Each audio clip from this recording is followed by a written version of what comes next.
My very first magical experience in India was in Dakshineshwar, near Kolkata.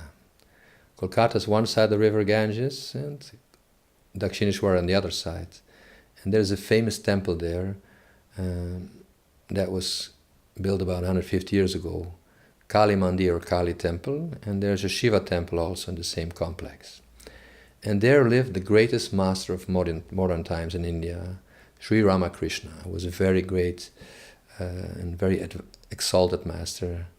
And he had hundreds of disciples, some of them very famous, like Vivekananda, who came to the West and visited the World Parliament of Religions 1893. He's one of the most known figures in India. Gandhi, Vivekananda, and Rabindranath Tagore are considered some of the greatest Indian sons of India.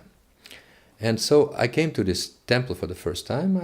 We took a rickshaw from a nearby ashram where I spent the night, and my friend and I went into the temple.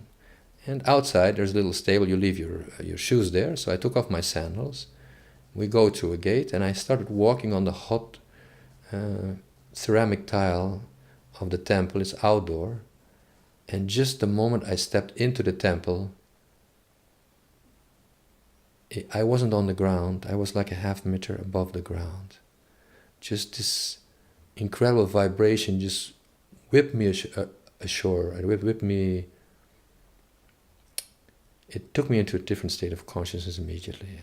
I was just lifted up and connected to my soul, and immediately you just want to be silent. You don't want to talk. You just want to drink in these waves of peace, of bliss that are permeating your being at such a moment.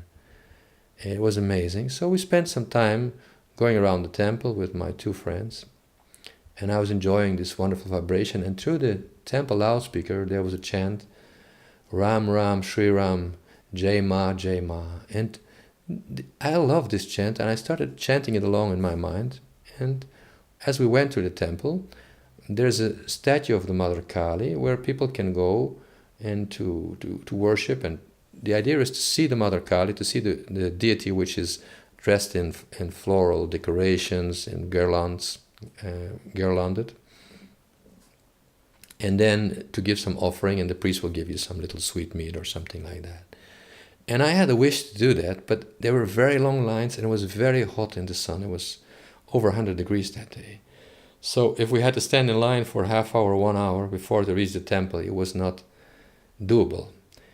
But I had this desire, and just about when we were ready to go back, I walked around the temple. There are several entries to the temple. Some were side entries. And I saw one side entry. There were like some ropes for a lineup, but there was nobody standing there. And I decided to go into the lineup and to go near the temple just to see if there's something there. I did it just from intuition or from God knows. My friends come after me and said, "Hey, there's nothing here. Come, let's turn around." And the moment they said that, somebody in the front of the temple opened the gate to that side of the temple, and immediately behind us were 100 people, everybody lining up. We were first in the row. And within like 2 minutes, we got to go to the priest, and we got to receive our darshan and worship Mother Kali and to receive these blessings. It was like a miracle. It was like it would be impossible, and within 2 minutes we had this experience. It was wonderful, and I was really, again, swept into another realm. And while we left the temple, my two friends and I, we took 2 rickshaws, and I was in one rickshaw, and they were in the other. And just in my mind, I was repeating this Jai Ram, Shri Ram, Jai Ma, and it just kept going, and I was totally, literally like drunk. I didn't notice anything around me. I was very happy my friends were there next to me. And I was just singing this chant and merging with this incredible peace and spiritual bliss, which was coming from repeating this chant and connecting to my soul inside. Jai Ma, Jai Ma, Jai Ma, Jai, Jai, Jai, Jai, Jai Ma. Ram, Rama, Ram, Ram, Ram, Rama, Ram, Jai Ram, Ram. It's not about singing, it's worshipping. It's putting your whole soul into the singing and connecting to the divine. That's how Hindus worship.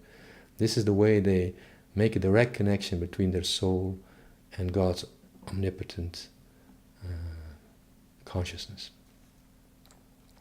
And this wasn't the last time I had this experience. So after that, traveling a number of times to India for recordings, I visited Kali Temple. It's one of my favorite places.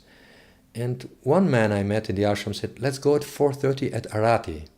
Now Arati is the early morning service. When they open the temple 4:30 in the morning, the monks, they light the candles and fire and incense, and they do something like a small ceremony, like a ritual, to awaken the deity. So him and I, we went in the morning, and it was so beautiful, with rather few people, maybe 30, 40 people. The priest was there, we were outside, seeing the whole thing, worshipping. It was a very pleasant experience. And I said to him, let's go again tomorrow. He said, we won't be able to. Tomorrow is the 1st of January. He said, tomorrow 500,000 people will come from Kolkata over the bridge to Dakshineshwar to visit Kali Temple. And this related to the fact that when Ramakrishna was alive, Divine Mother, on the 1st of January, he was in some rapture, and she gave him like the blessing that all his wishes will be granted. So whatever Ramakrishna wanted after, he will receive. So all the people from Kolkata believing this and following the religion, they come on the 1st of January. Everybody needs to go to on the first day of the new year, 1st of January, to Kali Temple to receive the blessings. And this results in extremely long lines and so many people coming.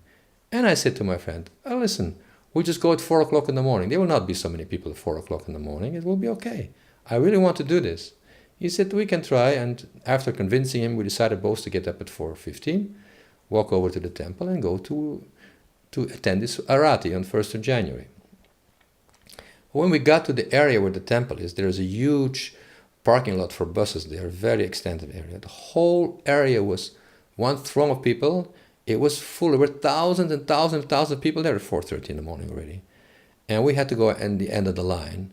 He said, this is not going to work. We're going to be here for hours and hours and hours. And I realized it was difficult, but some part of my soul said, no, I want to be here today. I want to get into this temple. I was just so determined.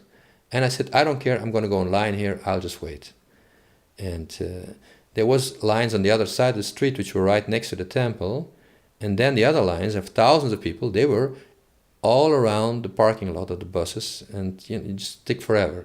During the day, by the way, the lines were way out, even till the ashram where I was staying, they were like miles long, 3, 4, 5 different lanes, people trying to get into this temple. It was really not easy. So after a while, my friend said, I'm tired, I want to go home. It's just not going to work. We're going to stand here for hours. They hadn't even opened the temple at the time. And I said, okay, if you want to go, you'll go, but I'll stay. So he left, and I was now alone in this line. And then some strange things started happening. About 2 minutes after my friend left, one policeman came and he said, hey, you must go and stand on the other side. And he put me actually not in the big lines on the court where the buses were. He put me in the line which was next to the temple. Another 3 minutes later, they opened the temple and everybody started pushing from behind. And somehow they pushed me in an area where I got into the temple courtyard within 5 minutes. So it wasn't even 10 minutes that my friend had left, that it looked impossible to get into the temple, that I was inside the temple. And while I was inside, there were several lines going to the Kali temple where I wanted to go to. But I said, I want to go in the front. I want to see the Mother Kali from the front, not from the side entries. So in order to find out which lines there were, I climbed on something like a higher area, a wall, and I walked on the side of the throng of people that were standing in line, just to see from which line I should join to see the Mother Kali from front. And when I went down to the end of this line, which I was quite close to the temple opening actually, some man said, hey, you must come down immediately, you're not supposed to be there. And I decided to go down, and then they pushed me over to be in line, and it wasn't 5, not even 10 minutes for sure, that I'm standing right in front of the Mother Kali. Within 15 or 20 minutes of my friend leaving, I had the experience I wanted. I was given a blessing that when your heart is really dedicated, the divine will respond, and the impossible will become possible. That was my blessed experience. I'm very humbled to be able to share this. It's not about me, but the lesson I took from this, and how grateful I am that this happened to me. And it was a beautiful experience. That 1st of January started one of the best years of my life, and many, many miracles happened that year. Many, many things, dreams I had, manifested. So Hinduism is a very real religion. It's very practical. But you must understand it, you must practice it, you must live it. And most of it is in your heart. The outer rituals are just symbolic. But the real Hinduism is in the singing, in the chanting, in the merging. And when you do the ceremonies or the pujas or the rituals, your heart must go to these places where it's meant to go, and you'll get the results. It's a very wonderful religion. And I took a lot from this.